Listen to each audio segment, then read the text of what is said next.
ભારત પાકિસ્તાન વચ્ચે જે તંગદિલી ભરી પરિસ્થિતિનું સર્જન થયું છે અને ગમે ત્યારે યુદ્ધ થાય તેવી સ્થિતિ છે, ત્યારે સુરક્ષા એજન્સીઓને મદદરૂપ થવા માટે રાજ્ય સરકાર તરફથી પણ તમામ સૂચનાઓ જારી કરવામાં આવેલી છે.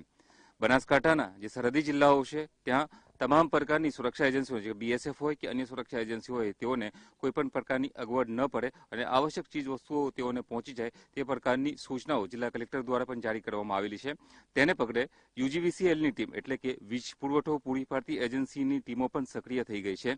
જે રાજ્યના સરહદી જિલ્લાઓ છે અને જ્યાં બીએસએફ તૈનાત કરવામાં આવેલી છે, બીએસએફની જે બીઓપી આવેલી છે અથવા તો પોલીસ ચોકીઓ આવેલી છે, ત્યાં અને તેના આસપાસના વિસ્તારોમાં વીજ પુરવઠો ન ખોરવાય, વીજ પુરવઠો પૂર્વવત થાય અને જો કોઈ રિપેરિંગની કામની જરૂર હોય તો ત્યાં તાત્કાલિક રિપેરિંગ કરવા માટેના આદેશો આપવામાં આવ્યા હતા. જેને પગલે અત્યારે આપ જોઈ રહ્યા છો કે બનાસકાંઠાના જે વાવ તાલુકાની મહાવીર બીઓપી છે તેની નજીકના જે વીજ પુરવઠો કયા પ્રકારનો છે તેની ચકાસણી યુજીવીસીએલની ટીમ કરી રહી છે અને તેઓને આદેશો આપવામાં આવ્યા છે. આપની સાથે છે યુજીવીસીએલની જે સ્થાનિક ઓફિસ છે તેના કર્મચારી, તેઓ પાસેથી જાણવાની કોશિશ કરીશું કે આપને કયા પ્રકારની સૂચનાઓ આપવામાં આવેલી છે અને કયા પ્રકારની કામગીરી કરવામાં આવી રહી છે. અમને અત્યારે ઇમરજન્સીની અંદર તાત્કાલિક એમ કે વીજ પુરવઠો ખોરવાઈ ન જાય, બોર્ડર વિસ્તારની અંદર પૂરેપૂરી એમ કે વીજળી મળી રહે, વાયરલેસો ચાલુ રહે અને જે બીએસએફના જવાનો છે એ લોકોને પણ કોઈ તકલીફ ન પડે, પોલીસના જવાનો છે એમને પણ કોઈ તકલીફ ન પડે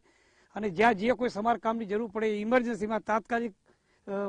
અર્જન્ટ એટેન્ડ કરી અને વીજ પુરવઠો તાત્કાલિક પૂરો મળી રહે પૂરેપૂરી એમ કે તૈયારી કામ કરવાનું કીધું છે અમને ઇમરજન્સી એકદમ. વીજ પુરવઠો ખોરવાયના અને જ્યારે પણ જે પ્રકારની આવશ્યક ચીજ વસ્તુઓની જરૂર પડે, સેવાઓની જરૂર પડે તે પ્રકારની સેવાઓ આપવા માટેનો આદેશો આપવામાં આવેલો છે.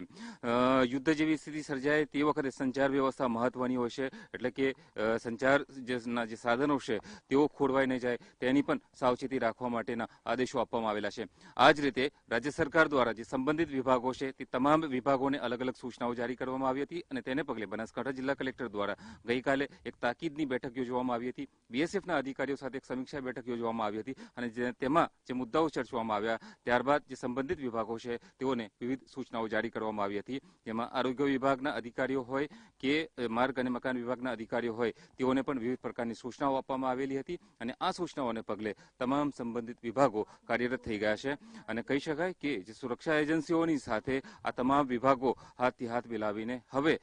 જે બોર્ડર ઉપર કામ કરવા લાગ્યા છે. કેમેરામેન ઉર્વિશ સોની સાથે યુનુસ ગાઝી, TV9.